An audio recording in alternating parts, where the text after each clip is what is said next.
So, welcome, Michelle, to Dawn of a New Era, the podcast. And honestly, I feel like we've already been chatting so much No, that, like, this is just an extension of our chat. this is it. We've got a comfy seat. We're good to go. So, we've just had a little sit outside in the sunshine, which was beautiful, and had a little catch up. So, we're actually from the same area in We are. Cheshire, but this is the first time we meet in person. So, thank you for coming on the podcast because we've got so many commonalities in terms of friends, contacts, but also you started off studying psychology, just like me. And what I would love to know is obviously many people will know you now from Morning Live, Crime Watch, seeing you on TV and probably from radio as well. How did your career start? How did it all begin? And how did you get into radio and TV? Well, for me, so I studied psychology at Manchester University, but even going before that, my mum was a life coach. My grandfather was from Ghana and was part of a tribe where they had a chiefhood, and the chiefhood always used to go down to the youngest son, which was my grandfather at the time. And the kind of role within the chiefhood was to be that main communicator. So you really had to understand human behavior. You had to be able to connect with people and bring a community together, essentially. And I really do feel that those elements almost kind of were passed to my mum and through me, and the three of us used to get together and have conversations. It was just this real special, almost magical feeling. And for me, growing up and kind of going through studies, I thought, how can I capture that? How can I almost format it and make it into something tangible for a career? So I did psychology at A level at school, and I thought, actually, there's so much in it. I mean, as you know yourself, there's so much involved in psychology, and particularly for me, the human behavior side of things was what I gravitated towards. In particular, really understanding individual differences, what makes us tick, how you can actually connect with people on a deeper level. So I decided to study at university. And in my second year of uni, one of my tutors at the time, he used to do a lot of work within the media. So back in the day when Big Brother first started and it was really seen as this social experiment, he used to go on TV, various different channels, and really kind of delve into the psyche of the personalities that were going on. And I found that really interesting and really fascinating, that actually you could combine psychology with the media. And I thought, this is an area that I want to explore more. So in my third year of university, I applied for a work experience placement at Manchester, BBC Manchester, in the entertainment department. So literally just went on the BBC website, obviously did my research on various different programs that I was interested in. I'd take down the kind of the names of the people at the credits at the end and think, okay, if that's their name, like John Smith, and I put at bbc.co.uk at the end of it, maybe it'll reach them, kind of trying to do a bit of research before going into my interview. And I was successful at interview. So I got a 4-week unpaid work experience placement at BBC Manchester in the entertainment department. And that began my journey into the industry, really. I think it's so fascinating when you think about how proactive you were. So many barriers are put in front of us, and it's just actually having the audacity, isn't it, to reach out and do it. And it kind of reminds me a little bit of when I did my book. I did the same thing. I just went on to the publisher's website, downloaded a proposal and sent it off and prayed that something would happen. So thinking about when you went into it, we all have an idea, don't we, of like, what careers are going to be like. And then for me, again, when I was publishing, I had this kind of like, this is what it's going to do for me. This is how it's going to be. But maybe the reality wasn't quite the same. When you got into obviously radio and TV, what was that experience like? Did you come up against barriers? Was working in TV at that time easy for a woman? What was the experience like? When I look back at my career within TV, I've done 20 years in telly now, and it's almost in 2 chapters. So the first 10 years were working in production. So I started off as work experience and work runner, researcher, assistant producer, up the ranks, as it were. And then the last 10 years to date have been in front of the camera as a presenter. So it's kind of almost been there's things that are definitely fluid between the two, especially as a woman working in an industry, the media industry. When I very first started, I didn't know at the time, although my dad used to say to me a lot, I didn't know at the time that presenting in front of the camera was going to be the place where I would end up. When I first started, I was like a sponge and I was taking it all in. And again, I think this probably comes especially from my mum, born and bred in Manchester, and just doesn't take any nonsense. She'd be like, getting in there and you're working hard and you're getting on with that. I'd be like, right, okay. I remember walking in on one of my first days and feeling very overwhelmed because, you know, you'd see celebrities walking around the corridor and, you know, big BBC bosses and it's just me that's, you know, almost trying to, like, you get this imposter syndrome thinking, how am I going to convince these people that I've got what it takes? I don't even know what I've got because I'm day one. What am I doing? But I remember seeing everybody walking around the corridors and they had their little ID passes, a BBC pass, and mine at the time was a visitor's pass, work experience 4-week pass. And I'd look around and think, I want one of those. And so it was almost for me like, I've got to take everything step by step. What's my goal to get to this next point? And the thing first and foremost for me, for all the anxieties, for all the overwhelm, I'm thinking, how am I going to fit in here? Especially as a mixed race young woman within an industry which I didn't see a lot of, especially at that time, to early 2000s. For me, I just kept going back to that baseline of, I'm going to work really hard here. I'm going to learn as much as I can possibly learn. I was working on a documentary at the time, and I'm going to use this time to try and really make some strong connections. Going back to the psychology, I want to understand the people that I'm working with, tap into their behavior, see how we can connect. Because especially in TV, you work with a lot of different personalities, a lot of different egos, and it's about trying to kind of get under the surface of that. So in some elements, I was not taking away from myself in a negative way, but focusing on other people and how I can understand them more to create a position within this industry, which was at the time quite alien to me. So for me, that was the first kind of barrier that I was trying to break, have the confidence to feel like I can be rooted in this space through working hard. And for me, throughout my career, that has always been the benchmark. If you're going into any space, if you've done your research, you've prepared, you know, especially with live TV, and in life, there's always going to be elements that you can't control. But if you can walk into a space and feel like you've got the confidence through what you've done behind the scenes, then that's what can carry you through.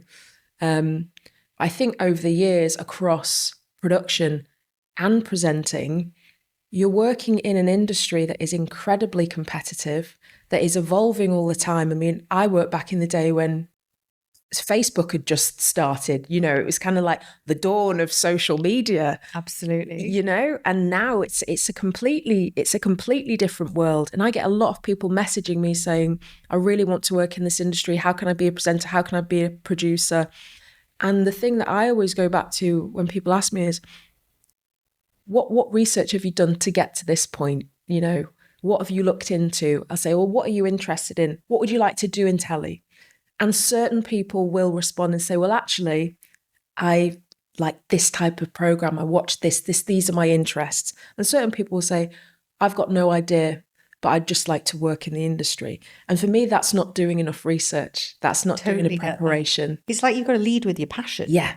And the people who have the passion will be the people who did or do what you did, where you didn't know the email, but you researched and found out. Yeah. You took a chance. And also it's about having the courage to be slightly uncomfortable and step outside of your comfort zone and think, well, do you know what? If I don't try, what will happen? It's so true. And I think you've hit the nail on the head there. You know, I was thinking when I woke up this morning, I feel like I spend most days at a certain point feeling uncomfortable. And it's getting comfortable with feeling uncomfortable. And there are certain days where I'm like, I'm done. I just want to be cozy. I like putting my socks on, getting warm with a hot water bottle and just cozying up and just, that's it. Do you know what I mean? Closing the door. But it is, especially within this type of industry, it's constantly every single day, putting yourself in situations where you're pushing the barrier. And I think now so more than ever, of being an older woman in the industry, having societal norms pushed against you, pulled against you. I didn't realize that when I got to 40 and having what I deem for myself as a consistent, successful career, I would still be at a point where you get questioned and judged every single day. And there's things now that, I'm getting judged for that I wouldn't in my early 20s. Your age, your ethnicity, whether you've got children or not. As a woman, how do you balance your work and your career? Are you doing it well enough or not enough? It's a constant thing. And I think when I was younger, when I first started in the industry, I thought, well, I'm young, but I know I'm going to get to a point where I have it all figured out and I'll just wake up one day and I'll feel comfortable and everything will be fine. And then, you wake up and you're 40 and you're like, yeah, life doesn't work like that. Totally doesn't. Do you know what I mean? We were just talking about it before. It's like one day you put a dress on, it feels great. The next day you put it on, it's not. Yeah. But, you were doing 4 weeks filming of Crime Watch, where it's like live TV every single day. You've got to show up whether you feel like it or not. Yeah. And I think what's interesting when you said about the judgment, it's every time you go for a role, every time you go to do anything, even entrepreneurs could be speaking on stage, getting a book, you always put up against someone else. There's always a comparison that we're forced into. Massively. And people say it's not personal. It is personal. Totally. It is personal. At the end of the day, with you, with me, we are our brand. We are the business. So it's you. So it is personal, and it's not taking offense to that is difficult at times. But also I've learned over the years, it's personal. And also like in life, there are going to be some people that like me and there are some people that don't. I can't change that. In the very early days when I was moving from production into presenting, I would go and reach out to various different people in the industry to get advice. Some advice was really worthwhile, and upon reflection, some wasn't so worthwhile. Some people would say, look at different presenters and see who you want to be like. And for me, I didn't feel like that was good advice, because I need to look at myself and think, what elements of myself can I bring out more? What can I hone? What can I evolve into? And feel it from here. Yeah, I can look at other people that I admire and take inspiration from, but I'm never going to be them. Yeah, this is it. I think I always say this with clients that, if they want to get onto stages, they want to emulate someone else's career or brand success. It's like, think about what you are, what your core pillars are, what your passion is, your mission and vision, and look at all of these people and then cherry pick the bits that you feel that truly align with what you want to do. Yes. And that will bring out your superpowers. And I think where people go wrong is that they try and copy. And this is the thing, like, you're never going to be able to be the same as someone else. And why should we? We're put on life as our own entities. And I think when you look at how people judge, they always say things like, you could have more followers, you could have more of this, you could have more years of experience, you could have had all of these things. But all of these criticisms that we face day to day, I think we have to try and, as you say, take on board, but not feel that people are saying it in a negative sense, but that's just their opinion and their perception.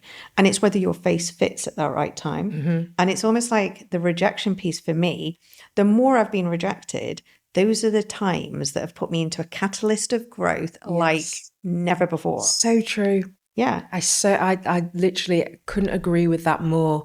And I can think of many times, in my career where I've been pitted against other people, and you think that this next job is going to be your dream job, and you're hoping people are rooting for, you're going to get it, and you don't get it, and you think, well, that's it now. Yeah. But actually, I'd love to do a study on what that is that's going on in your kind of psyche or your makeup that actually switches up the notch almost to another gear that you didn't realize you had, and does propel you forward.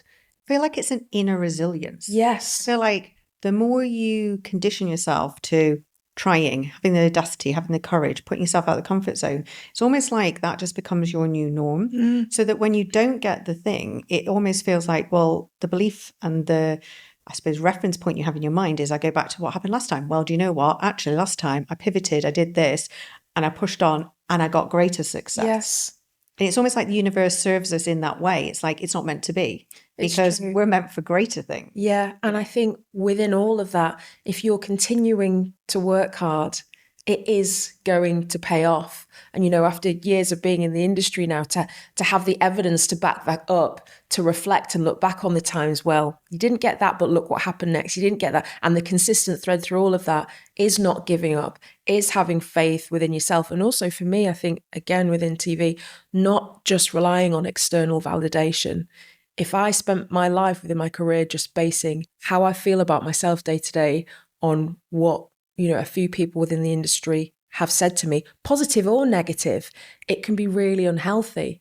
It's great when it's an enhancement, and it's also really healthy when it's constructive criticism. And every program that I do, I watch back, I ask for feedback. We have great feedback meetings on one of the programs that I do. I'm certainly not the person that just thinks, well, everything's great. I need people to tell me that it's great. I need people to tell me that wasn't so great and this is what you could do better. But you've also got to have that inner belief in yourself to know when actually I need to step it up here, or no, this is going well. And if it doesn't necessarily align with X, Y, and Z, that's okay, because you're happy with your growth and you're happy with where you're going with it. Yeah, totally. And it's almost like changing the internal narrative. Sometimes we try and trick ourselves into, oh, well, no, I don't need to do that because it feels uncomfortable. But actually, sometimes we need to change that narrative and switch it up a little bit and push ourselves out of the comfort zone. And I always like to say to clients, like, when you get a piece of criticism or something you deem as negative, like, sometimes that is a positive superpower. So when someone says, oh my goodness, like, she's always at 100 miles an hour, that actually could be your, best superpower, because you're just pushing on and doing things. And maybe you need to rest at times and things like that.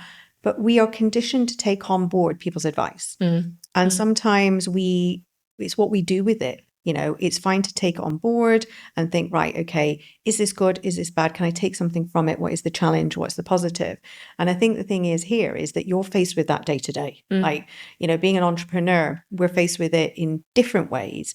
And I think every single woman out there will be able to relate to the perception of what people think about how we look. So I would love to explore that, because I once, when I did one of my first ads on Facebook, put it out and it was getting amazing traction. And then I started to get trolled by men who were saying either not particularly nice things or offensive. And then one of the comments that always sticks with me, this man was like, I hate her lipstick. And it made me laugh so much. And everyone's like, how do you feel about this trolling? And I just thought, you know what? This is not about me. This is about them. Yes. But every day we are judged in our appearance. And, more so for you, you're in front of the camera all the time. What was it like starting out in your career, like in CBBC? Did you have to conform to a stigma in the BBC? Like, did you have to look a certain way? One of the first presenting jobs that I got offered within TV, and I remember very distinctly how the conversation went. The boss at the time had said, I'm not going to get the role because my hair's too confusing for the audience. Goodness. Which is obviously a far deeper conversation. I knew exactly what he was saying to me at that time. And even being very young in the industry then, even before I'd started presenting, I'd felt that I'm going to come across these kind of conversations. I come across the all the time within life. But to have someone so directly saying it to me as if it's advice was one of those real kind of wake up moments to me of, okay, there's a couple of paths I can take here, and some people do conform or not. And for me, it was a massive or not. If I'm going to be in this industry, if I'm going to feel confident in myself in this space, I can't be doing what you're saying, because I will lose every bit of myself. And that is literally going against who I am and what I continue to want to be as a presenter.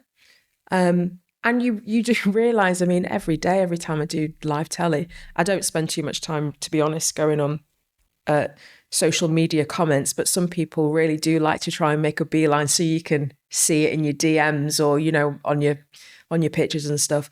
People always make comments about the way I look, my hair, my facial features, my nose. It will be something that's constant. And there is a lot of, it's racism. There's a lot of racist comments, unfortunately, that I get and some of my colleagues get. I think over the years, I've learnt to deal with it a lot better than when I was younger.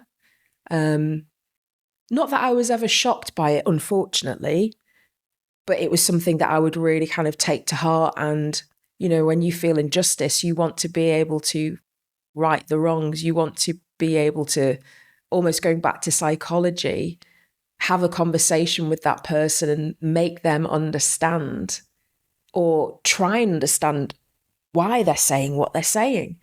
But that wasn't the way to approach it. For every kind of negative, hateful comment, I'm not going to be spending my precious time messaging back to a troll on social media. It's pointless. But there are times over your career that it definitely gets you down. Generally outside of working in TV, even growing up as a kid, I've never been the type of person that's been really confident within my looks. It's not, I don't wake up in the morning and think, geez, Michelle, you're bloody fit. I would love to be more of that person. As I get older, I'm trying to like get there and be like, come on now.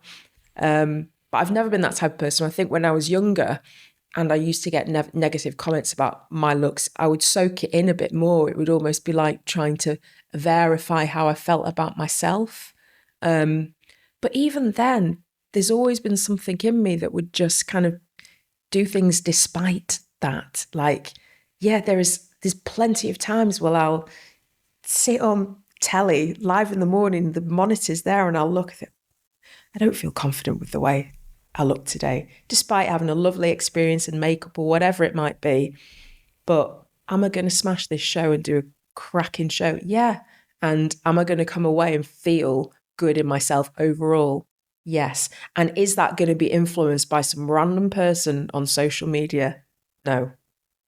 I love this whole attitude, because I think everyone watching will relate to this, that it is hard sometimes. You get up, and when we're putting ourselves in the public eye, I mean, I remember back to a time where social media didn't even exist. Like my whole dawn of a new era.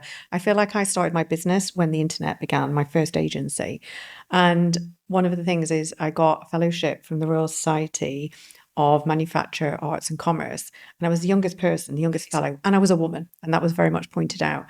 And what it was for was getting businesses into social media. So I laugh now. It's about this whole kind of thing where visibility piece is constant. It's 24/7. Like kids come home from school, they can't get away from it. I used to come home from school and you were in a safe zone. Off. Yeah. Yeah. You didn't have any contact apart from, trying to get on the phone when someone wasn't trying to use the internet. And those days did happen. But what we're in now is this constant kind of like visibility piece. And I think with personal branding, it feels like you have to be on 24/7. Yes. And I think that's very difficult, because there's some days you just don't feel like doing it, but you have to get up and do it again. And we were talking about this outside in the sunshine. But when you grow up, we are faced with things all of the time as women that we have to do. But we take on board sometimes some of the societal norms, and we don't even realize that, we've been conditioned that much that we're doing it. We disempower people. Like I was just saying to you before that, I've gone for a day to London and I've said to my partner, here's your lunch. He's a 50-odd-year-old man. I think he can probably find his own lunch. But I see myself going into this, and disempowering people. Where do you sit in terms of where you think societal norms have got a positive now, like how women are embracing them and using them in a good way? Do you think we're dismantling some of the stigma? Do you think we are forging forward?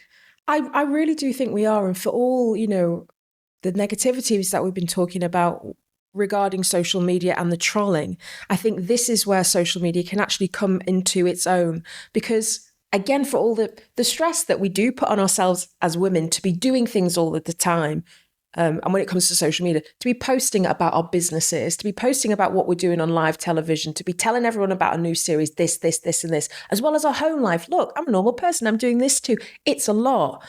But it's also a platform where people can, if they want to be really honest and open about their views, their opinions, and communicate with other women, with societies, and actually, as you say, break those norms down. And that is the one thing that I do really like about social media, to be able to have that connection, even have that connection, over a platform with your friends that you've not seen for a while, with people that you do align with and that you relate to. And I think that actually, it's what they say, a rising tide lifts all the ships. Absolutely. It bolsters us all, and it makes us question ourselves as well. You start seeing things in other people and think, actually, yes, or reading things and think, that makes sense. I hadn't thought about that before. Yes, I'm going to push the boundaries in this way. I'm going to go home and have a conversation with my husband about that, or speak to my kids about that. And I think in that respect, it does push things forward. And I think, we're all evolving all the time. We don't know everything, and there are habits that we all have, like we were talking about, and those gender roles within society. I'm very much a person that will, as soon as I walk in my home, I'm like, right, what needs doing? I'd be like putting the washing on, taking the drying out, empty the dishwasher. And then my partner, he's very good at coming in, sitting down and having a moment. Mine is too. It's not strange. Like, I need to take a leaf out of this book. Like, what would happen if we flipped the script here and I'm like, right, I'm just sitting right down. And he'd probably look at me and think, well, that's not like you, Michelle, but I like it. There's ways that we can kind of push our own boundaries and not just look at other people and think, well, why are you doing that like that? It's interesting when you start making changes within yourself, what actually starts to happen around you, and how you can move forward from that. And that's where I think, social media and having that kind of awareness and wanting to question yourself is so important. Yeah, because social media, I feel, can be a real true vehicle of change. And I love social media for that aspect. I'm quite good at zoning out the white noise, and I just kind of embrace the things that I want to get involved with. And I've always been really passionate about building kind of a community that I want on social media. So for me, it's like the numbers are almost vanity, but the quality of the people. And it's like, I literally messaged you on Instagram, and, here we are today in London. This is what I love about social media, that we can just reach out to people. We can have those conversations. Now, one of the things that obviously I know about you is that you are very passionate about charity. And I actually saw you speak at the SmartWorks event. Of course, it was a fizz and fashion event. And you're one of the longest standing ambassadors, I think, for SmartWorks. And we're both very passionate about this charity. Yeah.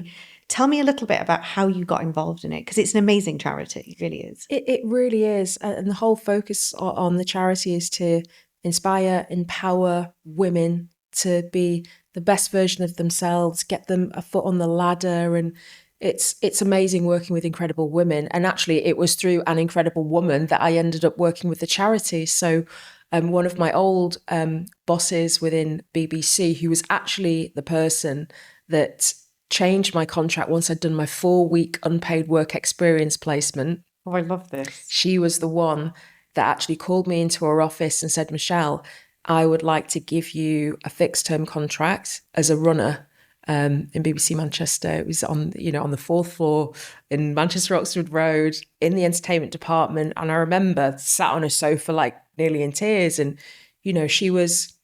she was incredible, and she could obviously see something within me. And she was an incredible mentor to have. And this is going back 20 years now. This is like back in 2005. We have kept in touch ever since. We're friends.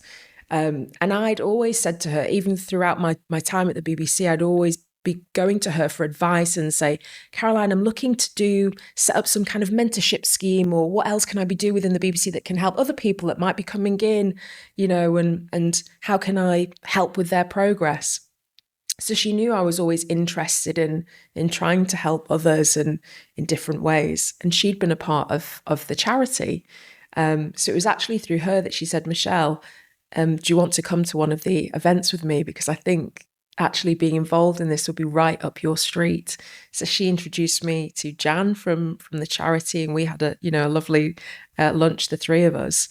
And then it literally continued from there. I've been involved in various events, workshops, talks.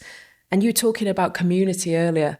That's what this charity is for me. It's an incredible community. When you're in a space, as you know, with many women, women who have a voice, but women who are in the process of finding their voice, and then women that choose to use it within that space and tell you their story, gives you goosebumps. It empowers you.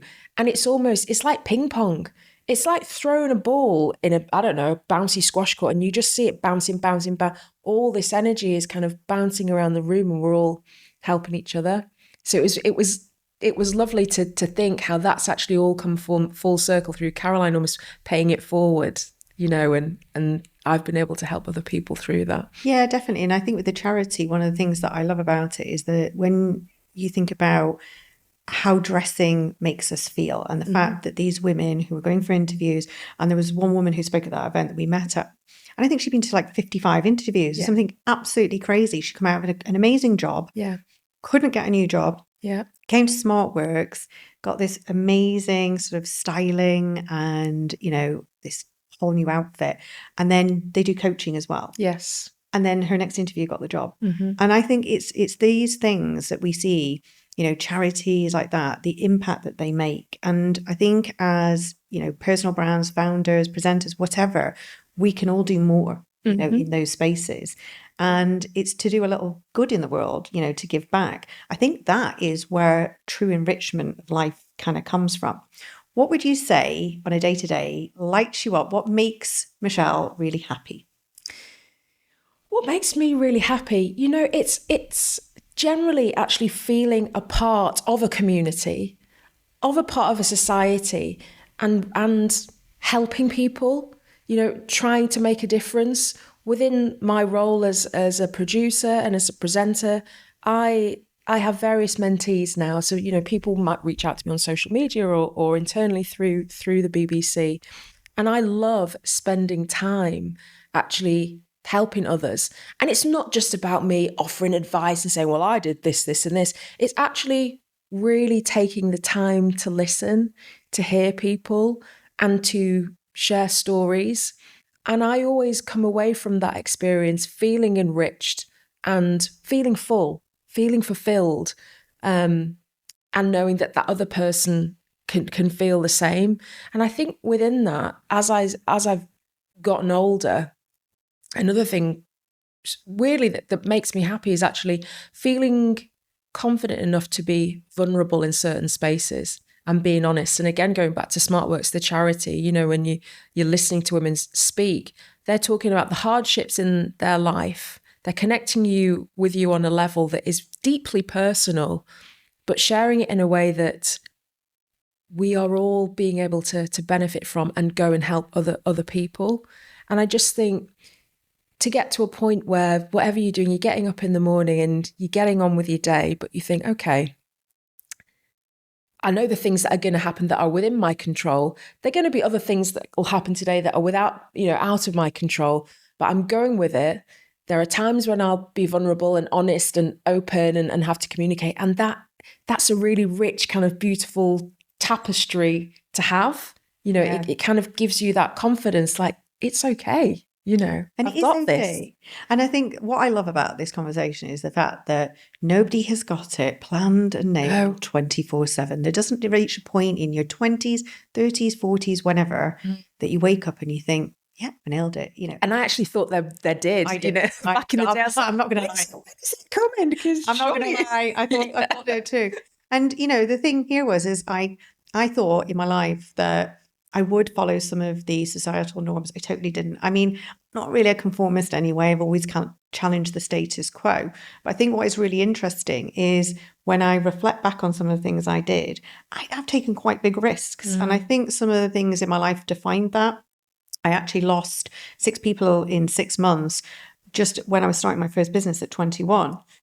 But that changed my whole outlook on life. And it made me pretty risque in the things that I did, because I was like, do you know what? I'm still here. I've got my health. And my dad used to say, Dawn, it's character building. Yeah. And then I did my first book called Character Building. And that was for cancer research. But every time I think about something, I think, what would happen if I don't do it?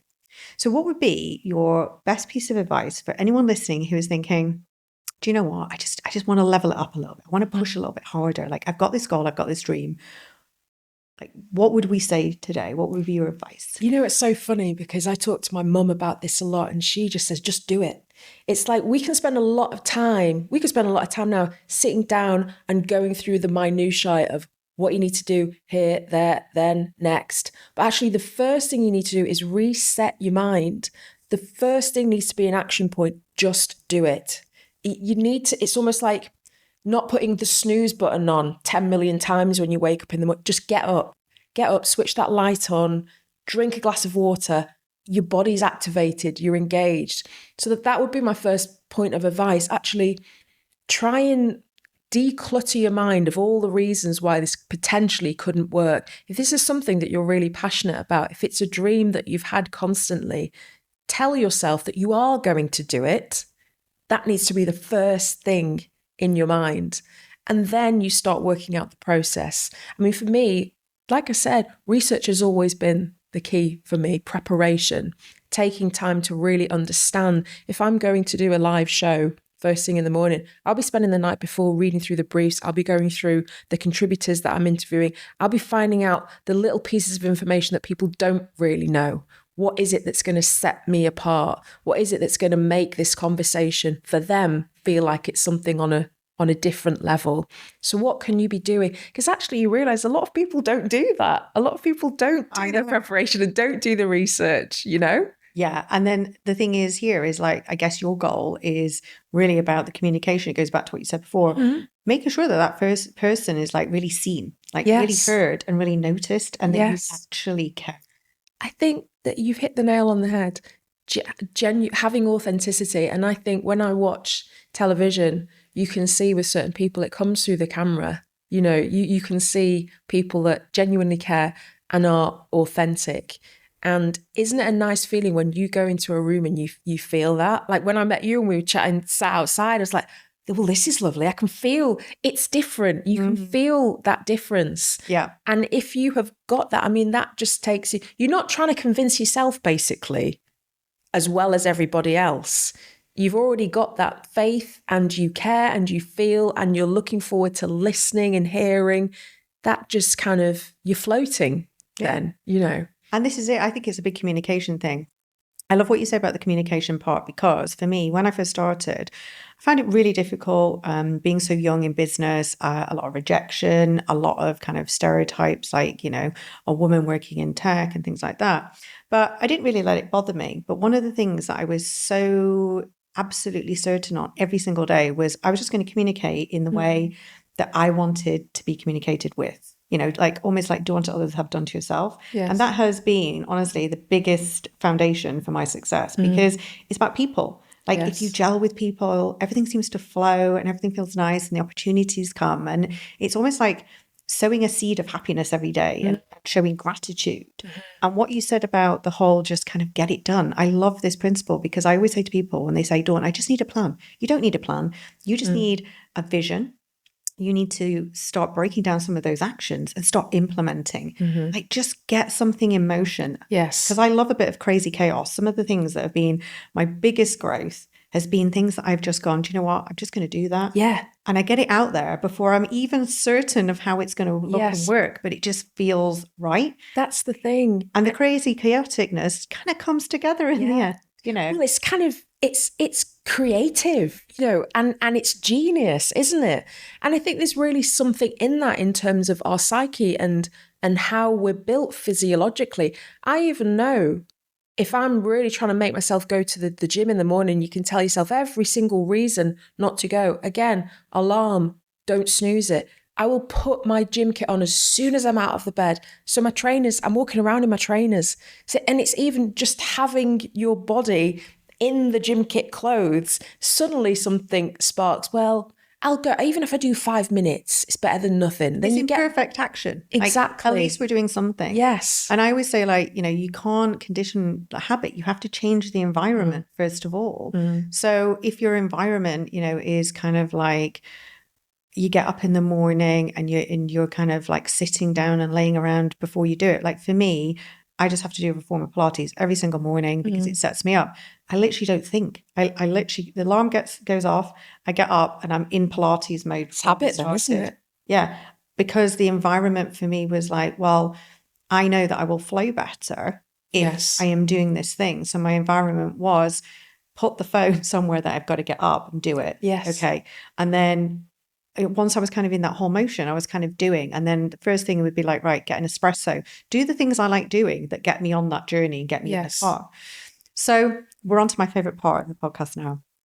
The bit where you share your embarrassing story. Now, I ask every guest to do this, and it's my favorite. And I was just telling you about some of the ones before. And if you think about what was the craziest, most embarrassing time, like what is the story? You've got to share it. Oh my God. You know what? Especially doing live television every day, I feel like there are embarrassing moments all the time, because sometimes it's crazy. Like, for all the preparation and the research that you do, sometimes your mind just kind of goes away with itself. You know, the amount of times I've been like, hello and welcome to such and such. Happy Wednesday. No, Michelle, it's Friday. Okay, right. We'll reverse that. But actually, it's refreshing because you're like, people make mistakes. But on one program I do on Morning Live, we have a section of the show that's called Strictly Fitness at the end. So we have the Strictly Come Dancing dancers come on and they teach us some exercise so the audience at home can kind of get involved. I absolutely love it. You know, it's a chance for us all just to have a bit of fun, have a dance, So I'm always fully committed. You know, we take our shoes off and get stuck in. So we're doing various exercises, lifting our arms, you know, doing the paso doble move or the cha-cha or whatever. Multiple people have said, Michelle, watch the dog, Michelle, Michelle the dog. And I'm just looking at the autocue like, oh, I've got 10 seconds to kind of sound out, see you tomorrow, like laughing and smiling, having a whale of a time in my own world. And the next minute I turn around to do this move thinking, this move is going to look, I'm going to be bidded for Strictly because this move is going to look great. Absolutely stack it, roll over this beautiful golden Labrador, nearly face plant the table, whilst everyone goes silent in the studio like, is she okay? Is she? I'm thinking, have I killed this dog live on? Is the dog okay? Thankfully, Dolly the dog was absolutely fine. I managed to get up just before the show's going, I'm okay, everything's fine. It was the most embarrassing thing ever, because it's like you're just thinking, this could go really badly. And then everyone's thinking, is she all right? Can she talk? It was just, you know, if Harry Hill's TV burp was still going, or You've Been Framed, I feel like I'd get 200 quid cash from Jeremy Bead. Can we find this on YouTube? Yeah. And Will Gethin keeps bringing it out every time I'm back. It's like, oh, she's okay. She's okay. Thankfully, Dolly the dog's okay. We had to do a thing on social media afterwards with me sat on the sofa with Dolly the dog, like, we're still here. Okay. Everything's fine. The amount of messages that they got. Messages, like, you know, honestly, cruelty to animals. It was like, I think we've stopped dancing with the dogs I've stopped dancing with the dogs at the end. I think the studio stopped you dancing with the dog. It's like, oh my word. And especially on programs, you know, Morning Live, it's a magazine show. So we talk about anything from real kind of consumer hardcore topics to what you're going to do with your rhubarb this summer. So to kind of toe the line. And then sometimes things happen. You've just got to, it's just a very human, real moment. Thankfully, I managed to just do my piece to camera, you know, half on the floor on my butt saying goodbye, and you just got to move on. This is it. I mean, there's sometimes like, you know, I just think back to some of the things I've done. And I'm one of these people who's like so clumsy, but also predictive text. The amount of text I've sent. And someone asked me what electrolyte I was taking. And I meant to say Humantra, which was this amazing brand. Oh, yes, it is good Humantra, lovely, isn't it? Lovely. Sent it, looked back on it, and it had picked up and it said, I've just finished, not Humantra, human trafficking. Sent this to my client. And I mean, like, if there was a worse thing that could have sent, that was it. So for me, these things like happen every single day. Yeah. But I love a good story. And you know what I'm going to do? I'm going to go right on YouTube now. I'm going to have a look at this Dolly the dog. Made gifts out of it and everything. This is the thing about, you can't live it down now on social media, can you? Do you know what I mean? That's going to be what I'm remembered for, tripping over the dog. Michelle. It's true. So one of my favourite books at the moment, and I honestly feel like it has been life-changing, is a book called The Courage to be Disliked And it honestly, I read it on holiday. It was one of those books, you know, that really get you. Is there a book that you can recommend that has like changed your life? There's a couple actually that I'm reading at the minute. One called Worthy by Jamie Lynn Kerner, and another one by a psychologist friend by Owen O'Kane called Addicted to Anxiety. And it's brilliant. Heard really good things about that. It's really, really good. And there's certain books that I will take around with me, you know, for a train journey, let's face it, we do a lot of, and dip in and dip out. I almost see them as manuals, you know. I'll read a book and then I need to go back to it, and that will like kind of bookmark pages and go through again. But yeah, my first recommendation would be Addicted to Anxiety, because there's some real standout, tangible bits of advice that you can take. And also Owen, especially within this book, he kind of delves into his own upbringing and his anxiety and how he's overcome it. So you actually, not just getting advice from a psychologist, you learn about the person behind the psychology. Yeah, and you get a different kind of connection. Yes. So what does the future hold, and how can people connect with you, Michelle? Well, I'm on social media. I'm on Instagram at Michelle Ackerley. The future for me is, well, I got married last year, so it's our first year wedding anniversary. When you arrived, the first thing, you arrived and I saw someone kiss and I thought, oh, is that beautiful? And I thought, oh, that's Michelle. Oh, bless you. So you know what, it's continuing to have, or trying to forge, a decent work-life balance. I think for me, especially within TV, one of the questions that people always ask is, what's next? What's the 5-year goal? And that used to be something that I would almost obsess about and not actually think about the journey that I'm on. I think it's important to have goals, but it's also kind of being in the present. And I have to say that actually I'm really enjoying my journey at the minute. Be More Morning Live, they've just been nominated for a BAFTA, so we find out in May that's amazing. about that. I head to Sacramento in May as well to do The World's Strongest Man. That'll be fun. Which would be fun. Just a lot of big, burly, strong men. I get neck ache doing that, though, to be fair, Dawn, because they're all so tall. I'm there with a microphone. I need to do like my neck exercises by the end of the day. And you don't want to get stuck in a lift with them, because that's happened with them as well. 5 strong men stuck in a lift. It's, yeah, all be trapped. Is it a positive experience? Well, not when they all got very nervous. I'm the one trying to sort the situation out. They're like, oh my God, I'm claustrophobic. I don't like this. Guys, don't worry. It's all going to be fine. I've got this. Press the alarm. Probably be an hour or so. We'll be fine. But no, it's just, creating that good balance between work and home life, spending lots of time with family. And I always say to my mum, it's having things to look forward to, whether that is just actually enjoying a time, going for a lovely walk with friends and family, cooking something nice. It's just kind of having those present moments to really feel enriched is something that, means a lot to me at the minute. Well, thank you for this chat. And you're off to go and have a lovely lunch in the sunshine. In the sunshine? No, it's a lovely day today. With your husband. So enjoy. Thank you so much. Oh, it's been a pleasure. Thank you.